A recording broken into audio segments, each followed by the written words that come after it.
Pronto, pessoal. Hã? É.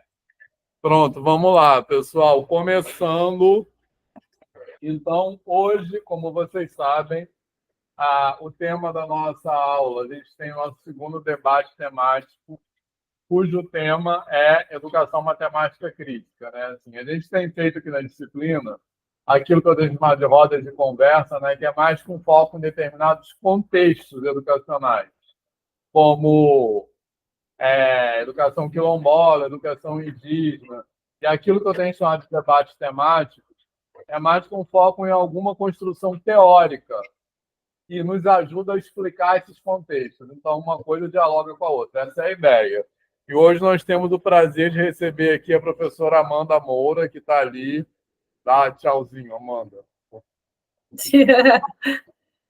A professora Amanda vai falar de educação matemática crítica, que é o tema da pesquisa dela, do mestrado, doutorado, e ela é professora da Unesp, uma Universidade Estadual de São Paulo, do campus Ilha Solteira, que fica lá na divisa entre São Paulo e Mato Grosso do Sul, Mato Grosso do Sul, né? Mato Grosso do Sul. Mato Grosso do Sul. E hoje, assim como semana passada, a gente tem uma aula conjunta, tá? Porque a gente está participando aqui e a turma de licenciatura em matemática dela está participando de lá. Então, é uma aula conjunta para as duas turmas, que eu acho uma coisa bacana, né? Que a tecnologia possibilita. Semana... Qual é o nome da disciplina, Amanda? Essa disciplina é didática da matemática. Então, ela é ofertada para alunos do último semestre, né, da licenciatura em matemática aqui. Igual a gente tem também didática. E essa aqui é matemática na escola, que é uma disciplina mais no meio, assim, do curso. Entendi. Mas como não tem pré-requisito, tem alunos de vários semestres fazendo. E semana passada também foi, Amanda. A gente recebeu, foi semana passada, né, que veio o Ivanildo. A gente recebeu aqui o Ivanildo, não sei se você conhece, de Pernambuco. Sim, lá de Caruaru. Isso, a gente teve aula com o ERJ estadual daqui, Pernambuco, e a gente aqui, né, na Federal. Então, isso é legal. O que a pandemia nos deixou de bom, né? A gente aprendeu a usar a tecnologia a nosso favor. Exatamente. E aí, pessoal, onde essa construção teórica da qual a Amanda vai falar hoje, né, que a gente chama de educação matemática crítica, ela é a principal referência dela. É o professor Oris Cobismose, que não foi seu orientador de mestrado, né? Não, na verdade, ele nem foi meu orientador diretamente, porque eu fui orientada pela Miriam, mas é um casal. Mas eu trabalho com o Oli, né? A gente é do mesmo grupo de pesquisa, então eu trabalho diretamente com ele. E eu acho que essa construção teórica de educação matemática crítica é muito importante na educação matemática hoje. Tem várias dissertações de mestrado e tese de doutorado aqui no nosso programa de educação matemática que seguem a linha de educação matemática crítica, e ela faz parte de uma coisa, a Amanda pode concordar ou discordar de mim, que eu acho que ela faz parte de um movimento que às vezes a gente chama de virada sociopolítica na educação matemática. Por quê? Sim, faz sim, concordo. Porque, tradicionalmente, na sua origem, a educação matemática como área de pesquisa, ela tem uma origem que era mais assim da psicologia cognitiva. Então, ela se preocupava mais com como uma pessoa individualmente aprende tal, de um ponto de vista muito psicológico e muito individualizado. De uns tempos para cá, a educação matemática tem se voltado mais para contextos para entender ensino e aprendizagem a partir de contextos sociais e culturais.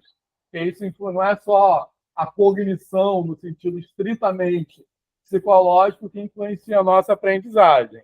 Então, a educação matemática crítica é muito representativa disso. Então, ela nos ajuda a entender, como eu falei agora há pouco, vários desses contextos que a gente já discutiu aqui, né? A gente já falou de educação em periferias e favelas urbanas, educação quilombola, educação indígena, educação do campo. Então, é isso. Então, a palavra é sua, Amanda. E aí ela vai começar a apresentar.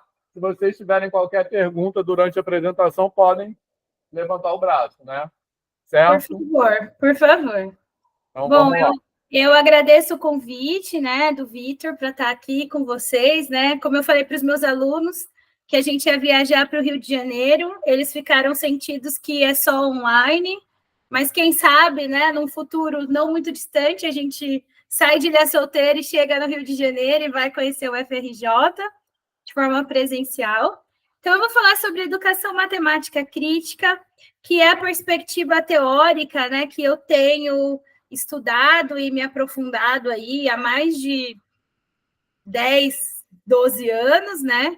É a perspectiva que guiou meu mestrado, meu doutorado e a minha agenda de pesquisa como um todo.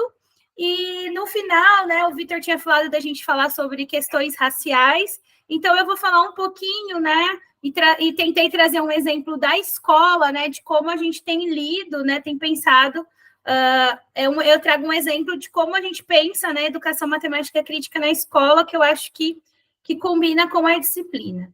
Peço desculpa aos meus alunos, talvez os meus alunos vão ouvir coisas que eles já ouviram, né, porque eles fazem muitas disciplinas comigo, então eu vou ser repetitiva em alguns momentos com eles.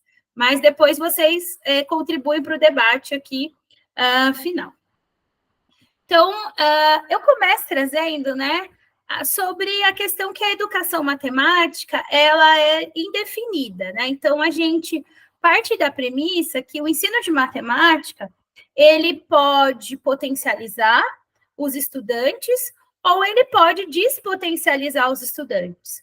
Então, quando a gente tem um ensino de matemática que é pautada, né, que a gente vai falar no paradigma do exercício, em que o professor só passa a teoria, exemplo, o aluno reproduz aquilo que está se fazendo, né? Então, com exercícios do tipo arme, efetue, calcule, resolva, etc.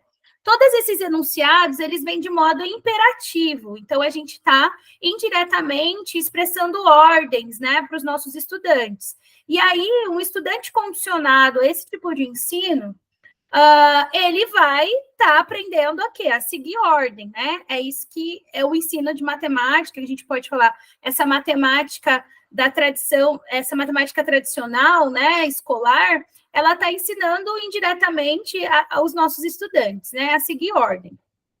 Então, quando a gente tem esse tipo de ensino, a gente fala que a gente está despotencializando os nossos estudantes, porque a gente não está ensinando eles a pensar propriamente dizendo, né? A gente ensina eles a reproduzir regras e algoritmos. Por outro lado, a gente vê, né, e aí que a educação matemática, né, ela tem possibilidade de potencializar os estudantes, né? A partir do momento que a gente crie condições para que os estudantes possam refletir sobre a matemática e sobre o papel da matemática na sociedade. Então, a educação matemática crítica, ela vai trabalhar, né, com essas duas premissas, né? Essa potencialização, ela vem por meio da reflexão e da crítica. Reflexão e crítica que, número 1, ao papel da matemática na sociedade, né, e ao uso que é feito, e o número 2, né, a própria matemática, né? Como que ela tem sido desenvolvida e como tem sido aplicada, e aí, nesse sentido, né, que o Vitor colocou, né, a virada sociopolítica, né, e eu acrescentaria também a virada ética, né, aí da matemática, né, porque a matemática, ela teve um grande desenvolvimento, se a gente pensar, a partir da Primeira Guerra Mundial, é onde a matemática dispara, né, e que uso que foi feito, né, para que tem sido usado toda essa matemática que tem sido desenvolvida. Então, a educação matemática crítica, ela vem com essa virada sociopolítica e ética também, de se pensar, né, não só a matemática sendo produzida, mas o papel que ela vem exercendo na sociedade, né? E hoje, a gente... pode sim, pode... Sim. Só rapidinho, acho que um exemplo dessa ética da ciência, historicamente, para quem viu o filme Oppenheimer. Não sei se vocês já viram esse filme, que fala justamente disso, né? De como aquilo que é produzido na ciência tem ou não um compromisso ético, né? E a gente já comentou sobre esse filme aqui em alguma aula anterior, não foi? Não. Certo, Amanda. Então, a educação matemática crítica, ela entra justamente nesse lugar. Então, ela é atualmente um campo de pesquisa e também de prática que está estabelecido e reconhecido no âmbito internacional, né? Então, tem muitos pesquisadores na Europa e América do Norte, né? Canadá e Estados Unidos especificamente, mas também, né, nós temos países como Brasil, Índia e África do Sul, que têm produzido pesquisas, né, nessa perspectiva, em particular o Brasil, que tem se destacado, talvez... eu vou falar mais para frente do Scovus Mose, né, que o Vitor já adiantou, mas talvez por ele morar no Brasil e orientar trabalhos aqui, e aí ele sempre fala, né, que o Brasil é o futuro da educação matemática crítica, né? Então, a gente tem muitos pesquisadores e essa comunidade tem crescido cada vez mais.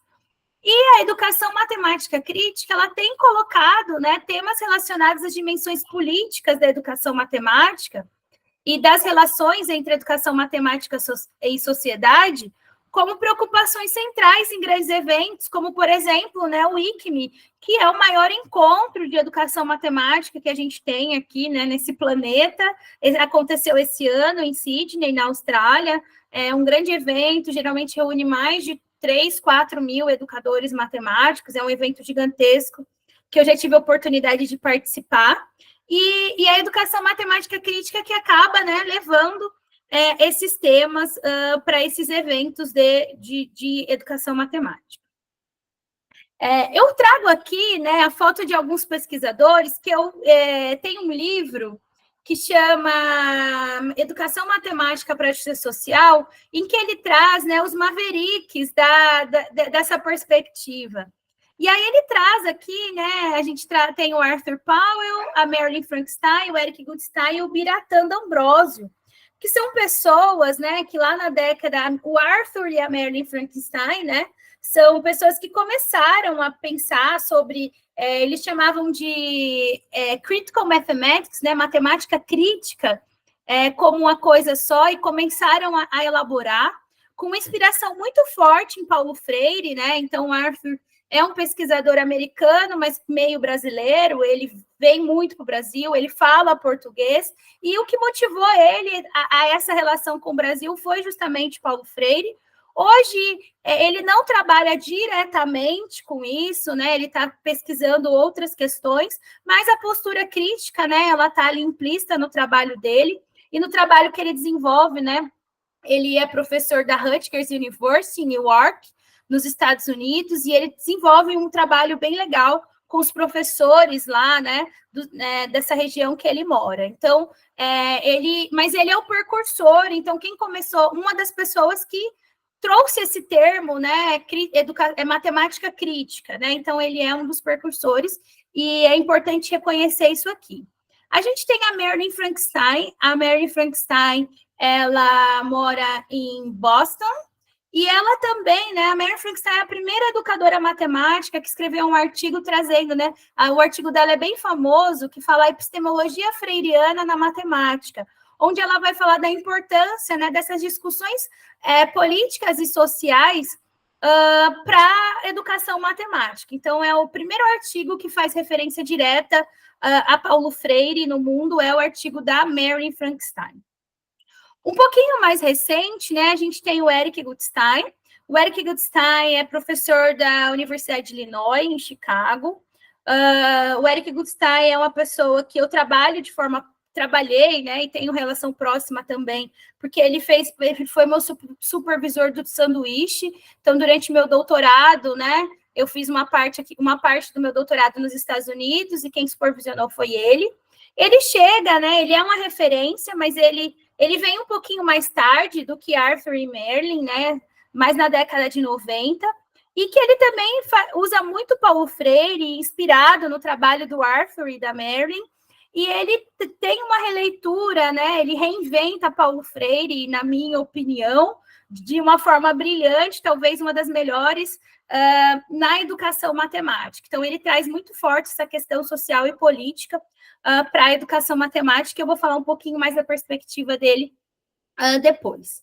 E eu não poderia deixar de citar, né, o Biratan D'Ambrosio, que, embora não trabalhe diretamente com educação matemática crítica, mas a perspectiva dele de etnomatemática, eu acho que traz muitas...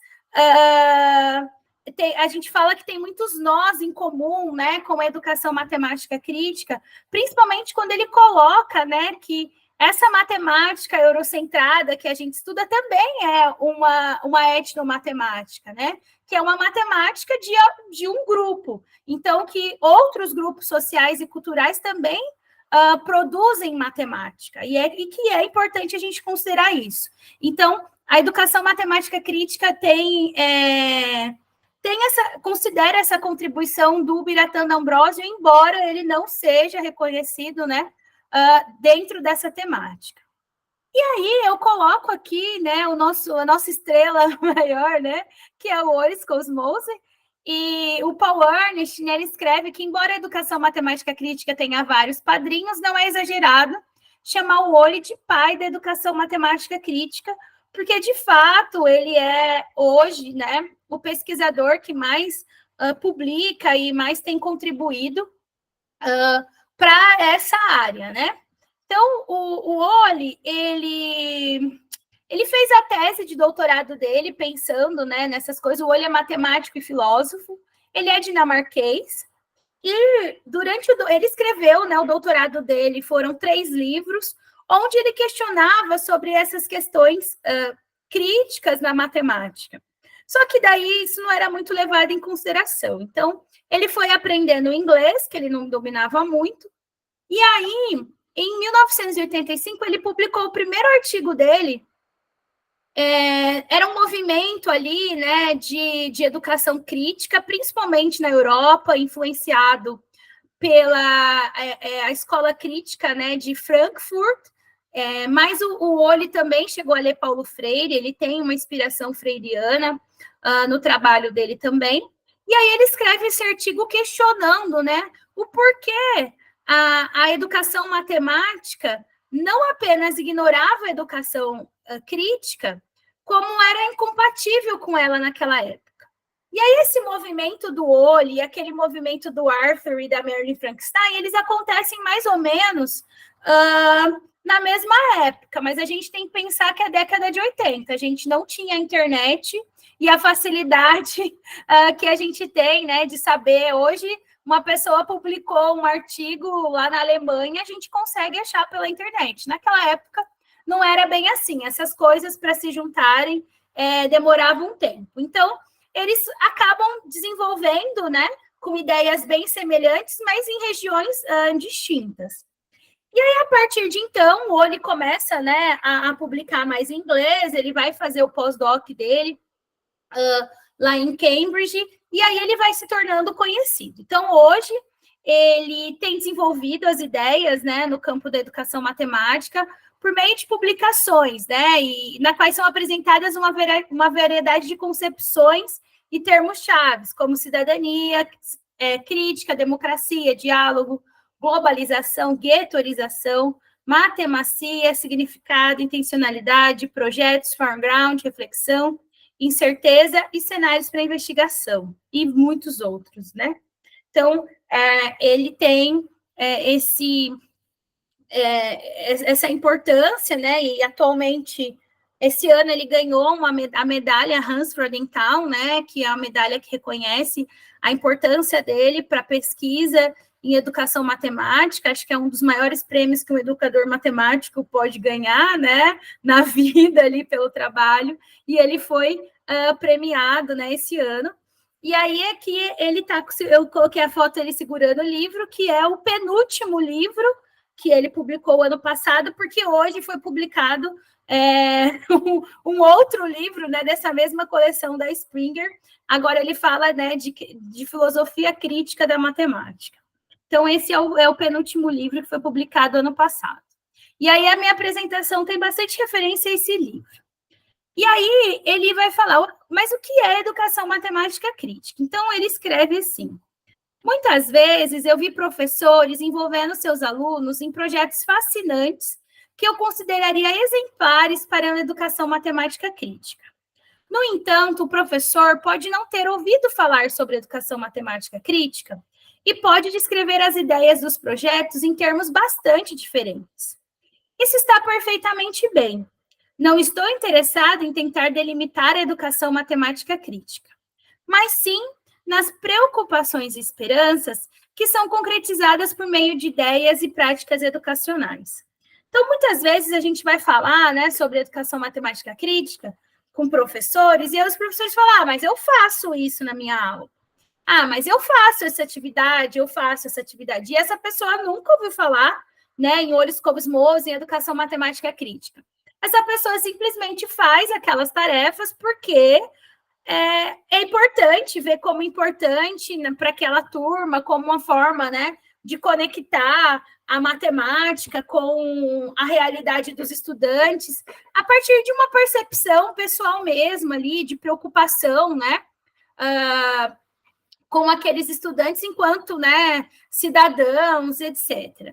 Então, a gente não tenta, né, delimitar. Então, não tem uma definição, a educação matemática crítica é isso. E aí a gente vai falar, né, que educação matemática crítica é definida por meio de preocupações, né, que tangem aí a educação matemática. Então, que preocupações são essas, né? De certa forma, a educação matemática crítica, ela se preocupa com tudo que está acontecendo na sala de aula. Porque, como o Vitor falou, né, a gente passa de... a educação matemática, né, a educação matemática crítica, ela sai daquele olhar do cognitivo e passa a olhar o contexto social, né? Então, o que está acontecendo numa sala de aula? Se a gente pensa, né, uma sala de aula na periferia do Rio de Janeiro, e a gente pensa uma sala, numa escola, né, lá na periferia, que tem condições bem tensas, até precárias, tipo físicas mesmo, o calor que tá, então não tem ar-condicionado, janela quebrada, a lousa não funciona muito bem, o banheiro não tem papel higiênico e tal. E aí a gente vai pensar, e aí você vai falar que o problema do aluno não aprender matemática é cognitivo? Será que é só isso que acontece? Será que é só isso que interfere a aprendizagem do estudante? Então, a gente olha para tudo, se preocupa com todo esse contexto, não só com a aprendizagem em si, mas com tudo que envolve o estudante. E aí, a gente se preocupa com o estudante de forma, né, de modo geral. E aí, não apenas com o aprendizado, mas com a condição dele de futuro cidadão. E aí é importante que, muitas vezes, vai falar educação matemática crítica para estudantes em vulnerabilidade social, né? Então, tem-se essa ideia de que a gente só trabalha educação matemática crítica para estudantes que estão em vulnerabilidade social, mas é importante a gente pensar que estudantes em posições confortáveis, né, é importante que eles reflitam também, né? Esses dias a gente estava conversando no grupo, por exemplo, essa questão do clima. Nós aqui em Ilha Solteira, a gente está vivendo, a gente está há 166 dias sem chuva. Respirar aqui está péssimo, a gente tem queimada, a gente, né, fumaça, às vezes eu falo, eu tô defumada. As pessoas, como você tá? Eu falo, tô defumada pela fumaça, então é poeira, é sujeira, as condições do ar tão péssimas. Só que pessoas que têm condições de estar no ar-condicionado, de colocar um umidificador, ou que tem outros recursos, não tem sido afetado muito por essas coisas. Eu me coloco nessa posição, né? Eu estou aqui falando com vocês, eu estou com o ar-condicionado ligado. Eu estava o dia todo na Unesp, na minha sala, e o meu ar-condicionado estava ligado. Então, essa questão do clima, ela não é calor, me afeta em algumas coisas, mas não tanto. Se a gente for pegar pessoas que não têm as mesmas condições que eu, com certeza elas estão sofrendo mais ainda. E aí, recentemente, né, Semana passada eu estava lendo uma reportagem de que lá em Paraisópolis, em São Paulo, a temperatura chega a ser quase 10 graus mais quente do que no Morumbi, que é ali do lado. Então, as pessoas em posições confortáveis, né? Por exemplo, as pessoas que moram no Morumbi, elas precisam refletir sobre a situação delas, né? Refletir sobre esse privilégio. Então, por isso que a educação matemática crítica, ela acaba sendo importante, né? Não só para quem está sofrendo, né? Mas para quem também está numa situação privilegiada, porque são indiretamente, né? A gente sabe que são essas pessoas que no futuro vão estar em posições de poder e talvez em condições de proporcionar ações para modificar a realidade de outro grupo, né? Então, é importante a gente pensar sobre isso. E aí preocupa-se, né, com a exploração dos trabalhadores e de suas famílias de forma geral, todo tipo de exploração, né? Tem muita coisa que dá para a gente pensar. Preocupa-se com racismo, com sexismo, com homofobia, com a xenofobia, qualquer forma de violência. Preocupa-se com o meio ambiente, e aí eu trouxe aqui a questão da queimada, né? E mais uma vez eu reforço, né? Qualquer mudança, a gente sabe que qualquer mudança, qualquer ação para garantir a condição de existência, né, na Terra, ela depende da matemática e da ação da matemática. Então, é importante que isso também seja discutido nas aulas de matemática, né? E a matemática é uma ferramenta importante para a gente refletir sobre essas coisas. Ela preocupa-se com a matemática em si, não apenas como disciplina escolar, mas como ela é aplicada em uma variedade de contextos, né? Então, a gente fala que hoje a matemática ela está cada vez mais sendo escondida na realidade das pessoas. Então, antigamente, né? Esse antigamente, vocês são novinhos, mas eu vou trazer o meu antigamente, há 20 anos atrás, quando eu tinha 15 anos, muita gente usava dinheiro, né? Então, a matemática, você precisava contar a nota para você pagar, você lidava com isso. Hoje em dia, a gente só faz Pix. Eu sou uma pessoa que eu já não ando mais com dinheiro.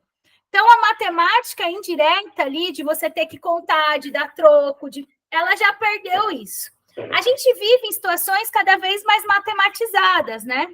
Então, E essa matemática, ela está operando. Quando a gente vai no mercado, a caixa passa a compra e você aproxima o cartão, existe toda uma matemática envolvendo isso. Mas essa matemática a gente não vê e a gente nem percebe essa matemática. E é uma preocupação muito grande, né, da educação matemática crítica sobre essa matemática, né? E hoje em dia, com o Big Data, né, que a gente fala, né, esses dados que têm sido gerados, então, enquanto eu estou falando aqui para vocês, e vocês estão me ouvindo, nossos celulares estão captando toda a nossa conversa, e isso tem gerado dados. E a partir desses dados, eles vão gerar outros dados, né? Então, a matemática tem sido performada, tem sido fabricada e performada de uma forma sem controle. E a gente não sabe onde isso vai dar. Parece que vai dar ruim, né? Há indícios de que vai dar ruim. E então é uma preocupação da matemática, da educação matemática crítica, toda essa matemática, né, que está aí implícita e que tem formatado a nossa vida, né? E os algoritmos. Queria perguntar para o pessoal, quem já aconteceu isso? Você está conversando com alguém sobre algum assunto, não escrever nada, e aí aparece um anúncio para vocês. Levanta a mão, quem já aconteceu. Todo mundo. Comigo já aconteceu, é muito impressionante, tá? Você não escreve, não procura nada no Google, mas você fala e 1 minuto depois tem um anúncio daquilo. E é isso que eu acho que a Amanda falou das coisas como elas estão escondidas, né? Assim. E a gente olha essa matemática como uma coisa neutra, mas ela não está sendo usada de maneira neutra, né? E principalmente, né, se a gente fazer um recorte aí para as redes sociais, né? Ela tem moldado até coisas que as nossas vontades, os nossos desejos. Então, você está no Instagram, está tranquilão em casa. Aí tá no Instagram, começa a aparecer, sei lá, um sorvete. Cara, você vai ficar com vontade de comer aquele sorvete, você vai sair, você vai gastar, você vai comprar aquele sorvete, né? Então, a partir que você busca uma coisa, eles já começam a ligar outras, né? Então, por exemplo, vocês devem estar ouvindo bem no fundo o latido da minha cachorra. Ela tem 10 meses. Até ano passado eu não tinha cachorra. A partir do momento que eu peguei uma cachorra, aparece propaganda de tudo quanto é coisa de cachorro para eu comprar. Porque o algoritmo já sacou que eu tenho um cachorro. E ele quer, né? Então, eles vão fazendo essa leitura, e aí ele não... Lógico que eu já caí, né? Ah, é tão bonitinho, ela vai adorar. E aí eu vou lá e compro. E muitas outras coisas. Então, de pessoas, de dicas, né? O algoritmo ele vai reconhecendo a gente. E isso vai fornecendo, né, também dados nossos, não sei para quê, né? Mas as pessoas também vão reconhecendo a gente. E tá tudo que a gente procura, tudo que a gente faz, isso está sendo armazenado em forma de dados sobre a nossa vida, e a gente não sabe as consequências disso. Mas a única certeza é que é a matemática que está operando. E aí, quando a gente traz essas preocupações, né, o Oli vai dizer que preocupar-se com algo significa esperar que algo seja diferente. Então, a gente só se preocupa com alguma coisa quando a gente imagina que aquilo seja diferente. Então, se a gente tem, sei lá, vou colocar, vocês são novinhos, né? Vocês estão na faculdade, tem a família esperando. Vocês em casa, né? E eles esperem que vocês cheguem em determinado horário. Então, se vocês não chegam nesse determinado horário, eles vão começar a se preocupar. E essa preocupação é porque fugiu da normalidade, fugiu daquilo que eles tinham como expectativa. E é nesse sentido, né, que a gente traz que as preocupações, né, ela vem tá relacionada com a esperança, né? E essa esperança, né, de que algo possa ser diferente. E aí, a esperança na educação matemática crítica, né? Ela vem, né? Eu trago aqui a citação do Cortella, né? É preciso ter esperança, mas ter esperança do verbo esperançar. Porque tem gente que espera do verbo esperar. E esperança do verbo esperar não é esperança, é espera. Então, essa esperança é uma esperança, né? É como uma concepção de esperança como uma força sociopolítica e como uma busca real do que fazer. É crucial para a educação matemática crítica. Então, elas dizem respeito ao que pode vir a acontecer na sala de aula, mas também aos rumos que as mudanças sociais podem tomar. Então, quando a gente tem essa esperança de uma ação que eu vou desenvolver na sala de aula, pensando em que algo seja diferente. E não simplesmente eu me preocupo e não faço nada. Eu me preocupo e eu vou pensando em ações, né, ali dentro da minha sala, para que eu possa ter algumas mudanças. E aí, na sala de aula, para que a gente tenha, né, essas mudanças, a educação matemática crítica vai se preocupar muito fortemente com a comunicação nas aulas de matemática. Por quê? As aulas de matemática, se eu perguntar para vocês, né, aqui eu tenho pessoas que estão aqui no interior de São Paulo, e eu tenho vocês que estão no Rio de Janeiro.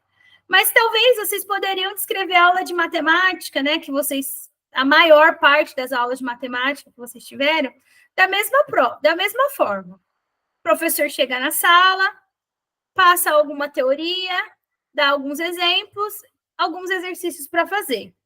Os estudantes fazem o exercício e aí o professor vai corrigir e falar se está certo ou está errado. Essa é a comunicação que tem na sala de aula de matemática, né, quando a gente está pensando no conhecimento matemático. Claro que pode ter outras formas de comunicação. Então, a educação matemática crítica, ela se preocupa porque ela acredita que há como ter outras formas de comunicação, né? E como conversar mais sobre matemática e sobre essas preocupações, né? Da educação matemática na sala de aula. E aí ela vai se preocupar em formas de viabilizar, né? suas ideias e concepções por meio de práticas pedagógicas. E aí é o que entra onde a gente fala, né, sobre cenários para investigação, que nada mais é do que convidar os estudantes, né, um ensino em que a gente convide os estudantes a investigar as situações e não ensino onde eu só dou fórmulas e coisas para eles decorar. Então, um ensino mais ativo, um ensino onde o estudante, né, ele possa ser o próprio protagonista do conhecimento dele. Então, a educação matemática crítica defende isso, e também, né, no envolvimento de estudantes e professores na formulação do que justiça social, cidadania e democracia podem significar. Então, não é o papel da educação matemática crítica chegar para os alunos e falar, ó, isso é justo, isso é injusto. Não é essa a ideia. Mas a ideia é que, usando ferramentas, ferramentas matemáticas e os conhecimentos dos objetos matemáticos, os alunos, né, possam estar construindo o que eles entendem, né, por justiça, por cidadania e por democracia. Mesmo porque a gente vê, né, em particular, justiça social como um termo contestável, né, porque o que é justiça social pode significar diferentes coisas para diferentes grupos, né? Então, atualmente eu gosto de citar, por exemplo, Israel e Palestina, né? De algumas perspectivas, né? Da minha perspectiva, eu acho um absurdo, né? Israel jogar uma bomba lá no hospital com crianças na Palestina, mas a partir pode ter pessoas, e principalmente as pessoas que estão lá, para eles isso é uma questão de justiça. Então, a gente tem divergências aí, né, do que pode ser entendido, né, como justiça social. E aí, para essa comunicação acontecer na sala de aula, né, para que essas investigações elas aconteçam, é importante o diálogo. E aí eu trago aqui, né, o diálogo em Auros Cosmos, que é esse livrinho rosa. Geralmente todas as bibliotecas têm um livrinho bem conhecido da coleção Tendências, em que a gente vai, em que o Olli discute, né, essa questão do diálogo e aprendizagem e educação matemática. Então, o diálogo, né, ele vai envolver alguns elementos. Primeiro, ele vai envolver atividades investigativas. Você não tem um diálogo se você chegar e dar fórmulas prontas para os estudantes, né? Não tem diálogo. Você vai ter uma conversa, né, ali, em que você vai falar o que os alunos têm que aprender, como se... Então, dialogar significa, né, descobrir aí coisas novas. Envolve também imprevisibilidade. Por quê? Quando a gente prepara uma aula de matemática, a gente vai lá, eu vou dar essa aula e vou dar todos esses exercícios. Seleciono lá, vou dar 10 exercícios para os alunos. Eles vão resolver assim, assim, assim, e a resposta é essa, essa, essa. Então, a gente já sabe o que vai acontecer e a gente já sabe a resposta que os estudantes têm que dar para aquele exercício, né? Quando a gente vai para a investigação, a gente não sabe os rumos que essa investigação vai tomar. Porque quando está numa atividade investigativa, de repente o aluno começa um negócio ali e ele vai para outra coisa. E isso, né, pode gerar um desconforto, porque a gente pode perder o controle ou os estudantes podem ter perguntas que muitas vezes a gente não vai saber responder na hora. Diferente quando a gente seleciona os exercícios, né? Quando a gente seleciona os exercícios, a gente já sabe resolver todos. Quando a gente vai para uma investigação, não necessariamente a gente vai ter todas as respostas para as perguntas dos estudantes. Isso pode gerar um desconforto, né, para os professores. Mas a gente vê como uma oportunidade de aprendizagem matemática e também de aprendizagem de outras coisas em que se relaciona com a matemática. E também, né, o diálogo, ele envolve, né, eu coloco promover a equidade. Porque num diálogo, a gente fala que vai ter uma relação horizontal. Uma relação horizontal, não que o professor, ele deixa de ser o professor, ele perde poder. Mas uma relação horizontal no sentido de que estudantes e professores, né, os argumentos de estudantes e professores tenham o mesmo valor, né? Então, o argumento é válido pelo argumento e não pela relação que o aluno ou o professor está ocupando ali. Então, o argumento dos alunos são tão válidos quanto os argumentos dos professores. E aí você acaba construindo, né, uma situação de equidade. E ele vai envolver, né, os atos dialógicos que o Olho e a Helly, eles mapeiam ali, como estabelecer contato, perceber, reconhecer, posicionar-se, pensar alto, reformular, desafiar e avaliar. E aí, né, de forma mais geral, então o diálogo, ele vai explicitar perspectivas, aprofundar perspectivas, tentar compreender o que o outro diz, reformular perspectivas, fazer perguntas, argumentar e defender uma perspectiva, desafiar e avaliar o trabalho realizado.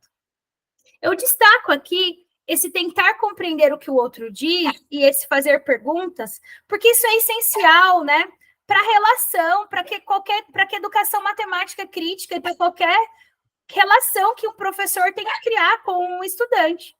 Você precisa tentar compreender o que aquele estudante está dizendo. E para você compreender, você vai ter que fazer pergunta, né? E boas perguntas, né? Não só fazer perguntas, mas como fazer boas perguntas. E não tem como você identificar o que é necessário ali naquela sala de aula, ou o que aquele estudante tem passado ou não, se não fizer perguntas. Então, a gente precisa tentar compreender o que o outro diz. E aí, eu trago uma outra perspectiva da Raquel Milani, né, que ela fala que a compreensão do que o outro diz é fundamental no diálogo. Porque a gente muitas vezes fala de diálogo e as pessoas pensam que o diálogo tem a ver com falar, né? Mas o diálogo, e aí no sentido bem freiriano, ele tem a ver com escuta. O diálogo tem a ver em saber ouvir o outro, né? E aí a Raquel, ela coloca o diálogo como um movimento de ir até onde o outro está. E aí ela traz, né, a escutativa, que é você estar atento ali ao que esses estudantes estão falando, né? Então, às vezes você dá um exemplo ali de uma tarefa matemática e aquele aluno vai fazer um comentário. E aquele comentário que ele vai fazer sobre aquilo pode moldar toda uma investigação ali na sala de aula. Então, você tem que estar atenta ao que esse estudante está pensando. E essa escutativa não é só ao que o aluno diz, mas a postura, as caras e bocas que os estudantes fazem, né? Quando a gente coloca uma pergunta, né? Os gestos que eles fazem. Então, é estar atento a isso. Também envolve o estranhamento, porque quando a gente planeja a aula de matemática, a gente tem na nossa cabeça uma forma de como, sei lá, eu vou passar esse exercício, o aluno vai usar tal propriedade e vai resolver assim. Mas, às vezes, esse estudante, ele tem uma outra forma matemática de desenvolver aqui. Então, é importante também que a gente vai causar esse estranhamento. Por quê? Porque o aluno desenvolveu de um jeito que não é o que eu pensei. E aí a gente precisa fazer esse descentramento, né? Ou esse deslocamento epistemológico, que é sair do meu lugar epistemológico, de como eu pensei aquilo, e ir até o lugar daquele estudante, para entender, né, como que ele tem experienciado aquilo, o que ele está pensando, né?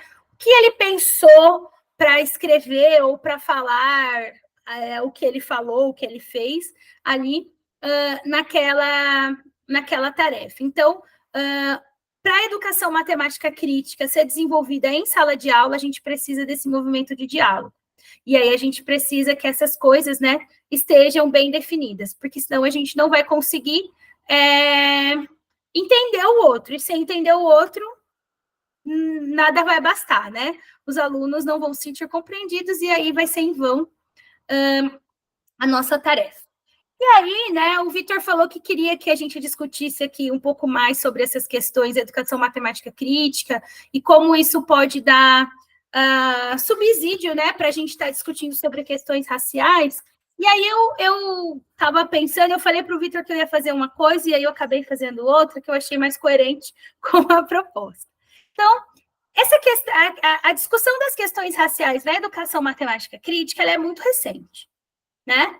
Eu acho que aqui no Brasil, principalmente, eu acho que aqui no Brasil, no meu grupo, né, a gente tem começado a discutir isso nos últimos 6, 5 anos, né, no nosso grupo de pesquisa, Talvez no Brasil como um todo, né, é bem emergente aí, não é algo que está ainda bem consolidado. A gente tem pessoas fazendo alguns trabalhos, né? E aí, a educação matemática crítica, isso no Brasil, né? Nos Estados Unidos já é bem difundido, mas é uma outra realidade. A gente tem se apoiado em duas outras perspectivas.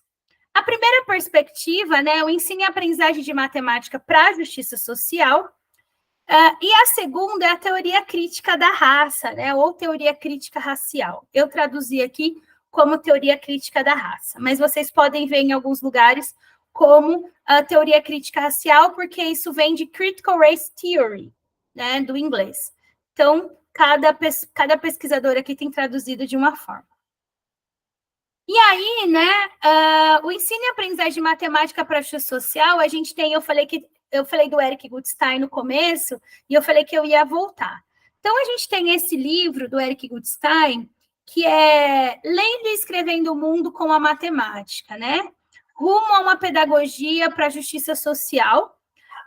Esse livro, ele tem uma inspiração, até o título, né? Muito inspirada no livro do Paulo Freire, né? Leitura do Mundo, Leitura da Palavra, que em inglês é Reading the Word e the Word, né? É a tradução do inglês. Então, o Rico se inspirou bastante.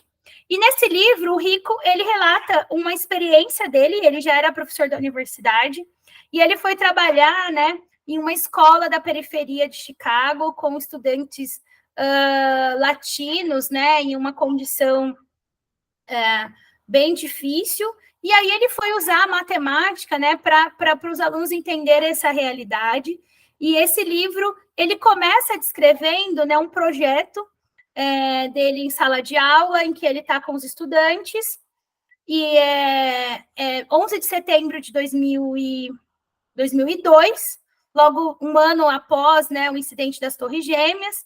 Os alunos estão meio tristes, os Estados Unidos está todo, né, tristão com aquilo.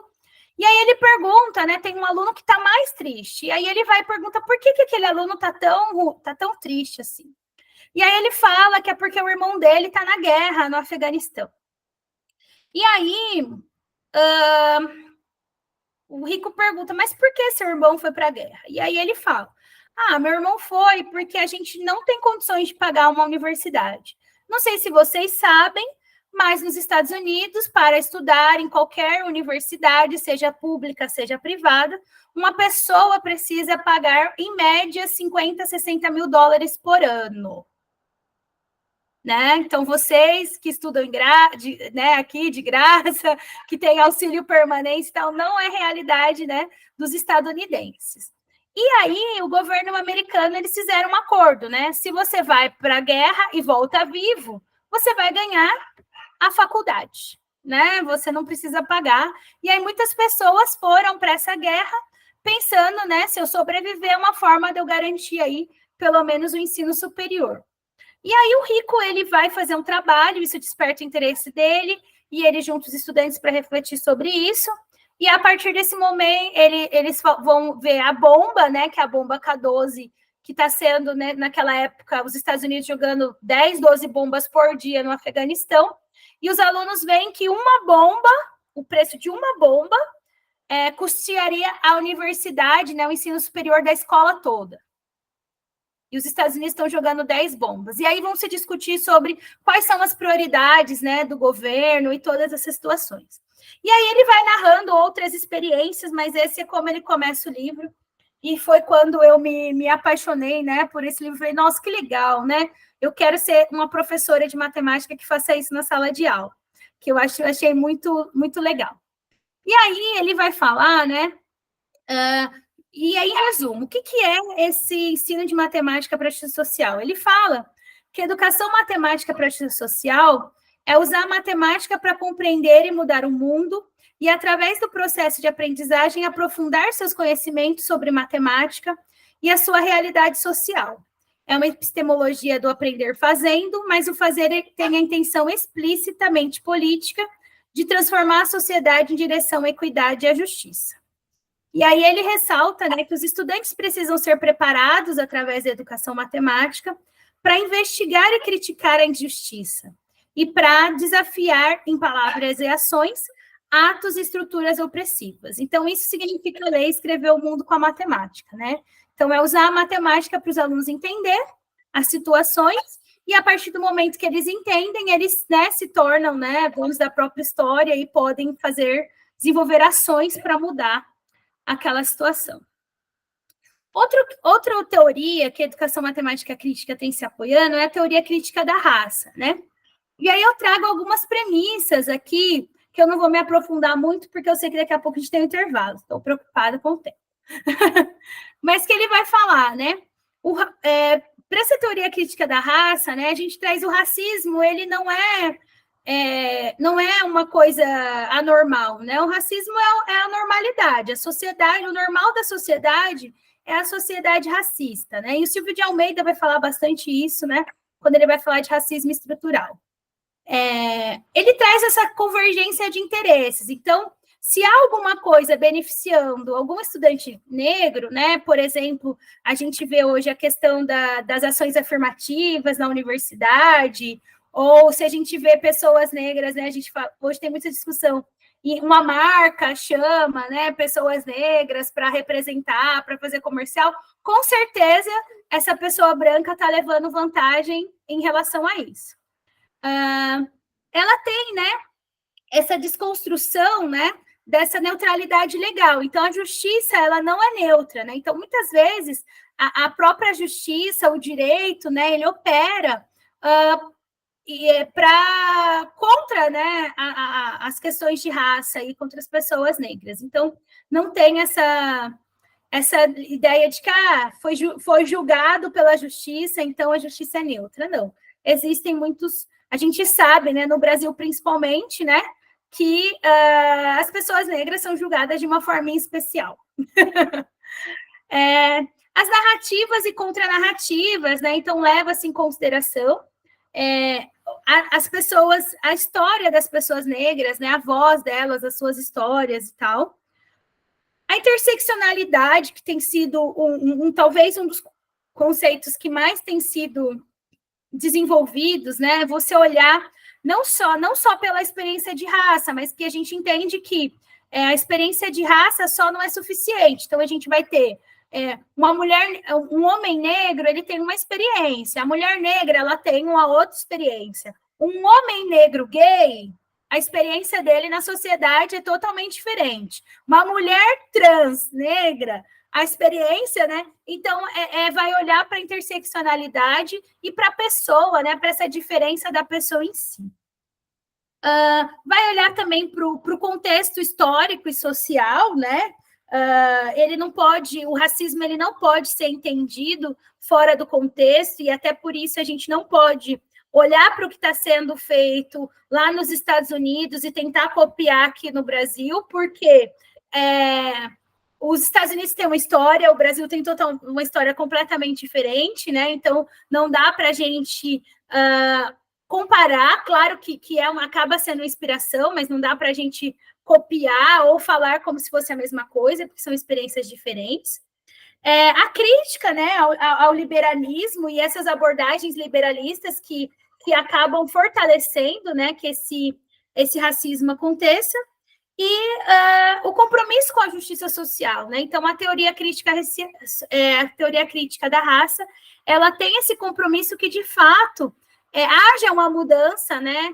Em como as questões de raça têm sido colocadas na sociedade. E aí, o Ori, ele vai falar, né? Eu trago uma fala dele que ele fala assim: eu acho que a educação matemática desempenha um papel crucial na luta contra o racismo, pois fornece recursos específicos para identificar padrões de racismo estrutural. E aí aqui eu trago um exemplo que eu vou comentar de como, né, a educação matemática crítica ela vai para a escola para a gente pensar sobre essa questão de racismo. E aí eu trago, né, um projeto do Reginaldo Brito, que ele chama Mídia e Racismo, que ele se inspirou, né, na educação matemática crítica em cenários para investigação.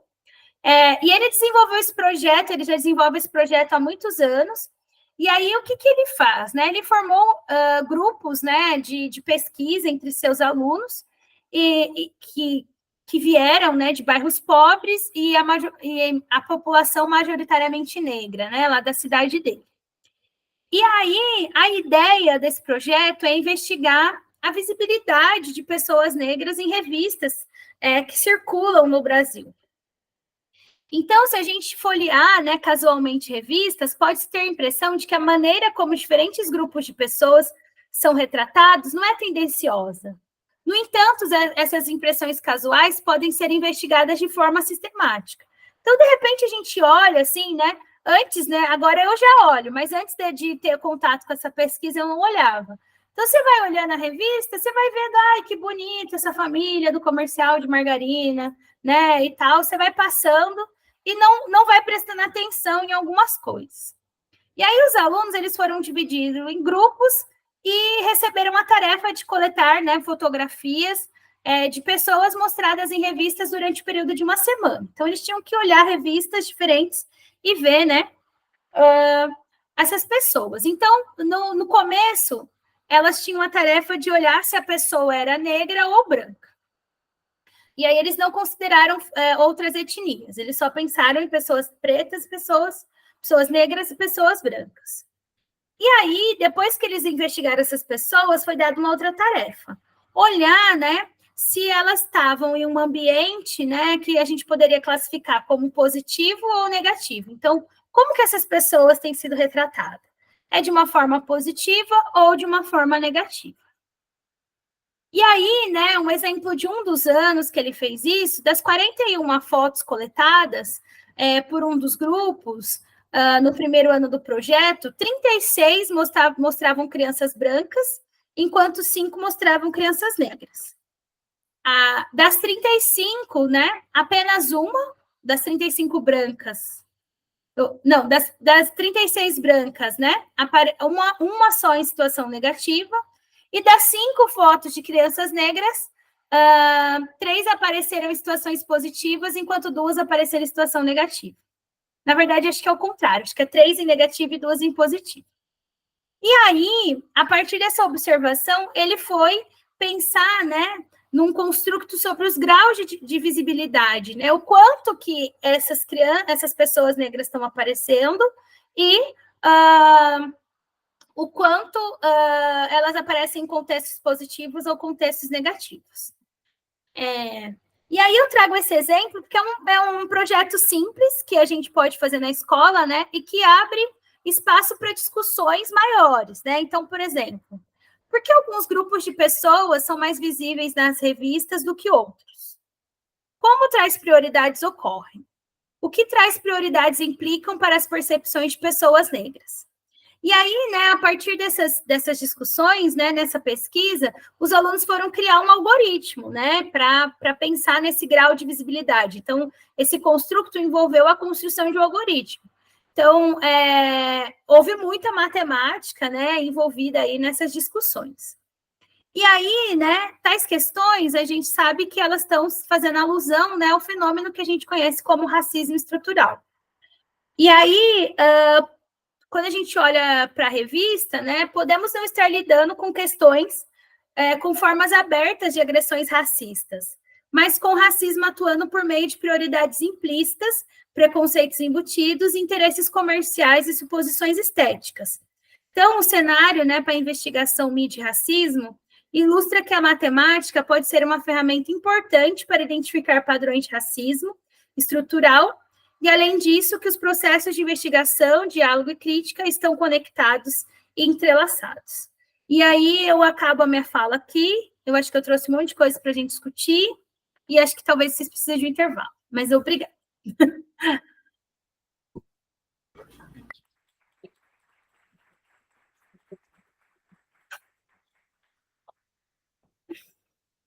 Então, pessoal, alguém quer comentar alguma coisa antes do intervalo? Ou vocês preferem fazer um intervalo e conversar na volta? Hã? E aí? Hã? Então vamos fazer um intervalo. Já está perto da hora. A gente volta em 15 minutos, tá bom? Intervalo um pouco mais cedo. Tá, então 7:55 a gente volta. Tá ouvindo, pessoal de Ilha Solteira? A Fez volta também às 7:55. Obrigada.